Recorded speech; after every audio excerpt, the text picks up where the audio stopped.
મિયાંની તંગડી ઊંચી। ભારતમાં ઈરાને ગેસના 3 જહાજો મોકલી આપ્યા। કહેવાય છે કે ત્યાં ભારતનો તિરંગો ઝંડો બતાવવાથી આ જહાજોને આવવા દીધું। આવું આપણે અહીં માનીએ છીએ, પરંતુ એવું નથી। હમણાં ઈરાનના એક સ્કૂલ ઉપર બોમ્બમારો થયો અને કેટલાય બાળકો, વિદ્યાર્થીઓ મૃત્યુ પામ્યા। ત્યારે આપણા દેશના લોકોએ આ હુમલાની નિંદા કરી હતી અને અત્યારે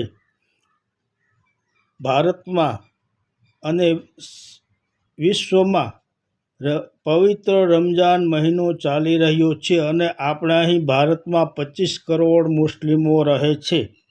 તેથી ઈરાનને થયું કે ભારતના લોકો આપણને ચાહે છે અને ભારતમાં 25 કરોડ મુસ્લિમો રહે છે, તેમને ગેસ મળવો જોઈએ। તેથી તેમણે આ 3 ગેસના જહાજો મોકલી આપ્યા। હજી તો આપણા 70 જહાજો ત્યાં સલવાયેલા છે, તો તે કેમ નથી મોકલતું? તેની પાસે આ ઝંડા તો છે, પરંતુ ના, ઈરાને માન્યું કે ભારતના લોકો આપણને ચાહે છે, સરકાર નહીં, ભારતના લોકો આપણને ચાહે છે અને ખાસ કરીને મુસ્લિમો। તેથી તેમણે આ 3 ગેસના જહાજો આવવા દીધા। જય માતાજી।